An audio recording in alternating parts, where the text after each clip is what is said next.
Art of War by Sun Tzu, translated by Lionel Giles. Part 5. Energy. Sun Tzu said, "The control of a large force is the same principle as the control of a few men. It is merely a question of dividing up their numbers." Fighting with a large army under your command is nowise different from fighting with a small one. It is merely a question of instituting signs and signals. To ensure that your whole host may withstand the brunt of the enemy's attack and remain unshaken, this is effected by manoeuvres direct and indirect. That the impact of your army may be like a grindstone dashed against an egg, this is effected by the science of weak points and strong. In all fighting, the direct method may be used for joining battle, but indirect methods will be needed in order to secure victory. Indirect tactics, efficiently applied, are inexhaustible as heaven and earth, unending as the flow of rivers and streams. Like the sun and moon, they end but to begin anew. Like the 4 seasons, they pass away to return once more. There are not more than 5 musical notes, yet the combinations of these 5 give rise to more melodies than can ever be heard. There are not more than 5 primary colours, blue, yellow, red, white, and black, yet in combination they produce more hues than can ever be seen. There are not more than 5 cardinal tastes, sour, acrid, salt, sweet, bitter, yet combinations of them yield more flavours than can ever be tasted. In battle there are not more than 2 methods of attack, the direct and the indirect, yet these 2 in combination give rise to an endless series of manoeuvres. The direct and the indirect lead on to each other in turn. It is like moving in a circle, you never come to an end. Who can exhaust the possibilities of their combination? The onset of troops is like the rush of a torrent which will even roll stones along in its course. The quality of decision is like the well-timed swoop of a falcon, which enables it to strike and destroy its victim. Therefore, the good fighter will be terrible in his onset, and prompt in his decision.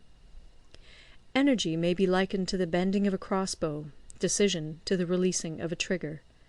Amid the turmoil and tumult of battle, there may be seeming disorder, and yet no real disorder at all. Amid confusion and chaos, your array may be without head or tail, yet it will be proof against defeat. Simulated disorder postulates perfect discipline. Simulated fear postulates courage. Simulated weakness postulates strength. Hiding order beneath the cloak of disorder is simply a question of subdivision. Concealing courage under their show of timidity presupposes a fund of latent energy. Masking strength with weakness is to be effected by tactical dispositions. Thus, one who is skilful at keeping the enemy on the move maintains deceitful appearances, according to which the enemy will act. He sacrifices something that the enemy may snatch at it. By holding out baits, he keeps him on the march. Then, with a body of picked men, he lies in wait for him. The clever combatant looks to the effect of combined energy, and does not require too much from individuals. Hence his ability to pick out the right men and utilize combined energy.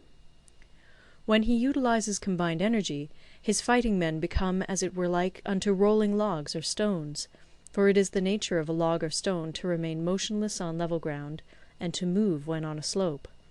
If four-cornered, to come to a standstill, but if round-shaped, to go rolling down. Thus the energy developed by good fighting men is as the momentum of a round stone rolled down a mountain thousands of feet in height. So much on the subject of energy. End of Part 5. Part 6. Weak Points and Strong. Sun Tzu said, "Whoever is first in the field and awaits the coming of the enemy will be fresh for the fight. Whoever is second in the field and has to hasten to battle will arrive exhausted." Therefore the clever combatant imposes his will on the enemy, but does not allow the enemy's will to be imposed on him. By holding out advantages to him, he can cause the enemy to approach of his own accord, or, by inflicting damage, he can make it impossible for the enemy to draw near. If the enemy is taking his ease, he can harass him. If well supplied with food, he can starve him out. If quietly encamped, he can force him to move. Appear at points which the enemy must hasten to defend. March swiftly to places where you are not expected. An army may march great distances without distress, if it marches through country where the enemy is not. You can be sure of succeeding in your attacks if you only attack places which are undefended. You can ensure the safety of your defence if you only hold positions that cannot be attacked. Hence that general is skilful in attack whose opponent does not know what to defend, and he is skilful in defence whose opponent does not know what to attack.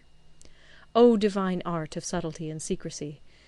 Through you we learn to be invisible, through you inaudible, and hence we can hold the enemy's fate in our hands. You may advance and be absolutely irresistible if you make for the enemy's weak points. You may retire and be safe from pursuit if your movements are more rapid than those of the enemy. If we wish to fight, the enemy can be forced to an engagement even though he be sheltered behind a high rampart and a deep ditch. All we need do is attack some other place that he will be obliged to relieve. If we do not wish to fight, we can prevent the enemy from engaging us even though the lines of our encampment be merely traced out on the ground. All we need do is throw something odd and unaccountable in his way. By discovering the enemy's dispositions and remaining invisible ourselves, we can keep our forces concentrated while the enemy's must be divided. We can form a single united body while the enemy must split up into fractions. Hence there will be a whole pitted against separate parts of a whole, which means that we shall be many to the enemy's few. And if we are able thus to attack an inferior force with a superior one, our opponents will be in dire straits. The spot where we intend to fight must not be made known, for then the enemy will have to prepare against a possible attack at several different points. And his forces being thus distributed in many directions, the numbers we shall have to face at any given point will be proportionately few. For should the enemy strengthen his van, he will weaken his rear. Should he strengthen his rear, he will weaken his van. Should he strengthen his left, he will weaken his right. Should he strengthen his right, he will weaken his left. If he sends reinforcements everywhere, he will everywhere be weak. Numerical weakness comes from having to prepare against possible attacks. Numerical strength from compelling our adversary to make these preparations against us. Knowing the place and the time of the coming battle, we may concentrate from the greatest distances in order to fight. But if neither time nor place be known, then the left wing will be impotent to succour the right equally impotent to succour the left, the van unable to relieve the rear, or the rear to support the van. How much more so if the furthest proportions of the army are anything under 100 li apart, and even the nearest are separated by several li. Though according to my estimate the soldiers of Yue exceed our own in number, that shall advantage them nothing in the matter of victory. I say then that victory can be achieved. Though the enemy be stronger in numbers, we may prevent him from fighting. Scheme so as to discover his plans and the likelihood of their success. Rouse him, and learn the principle of his activity or inactivity. Force him to reveal himself, so as to find out his vulnerable spots.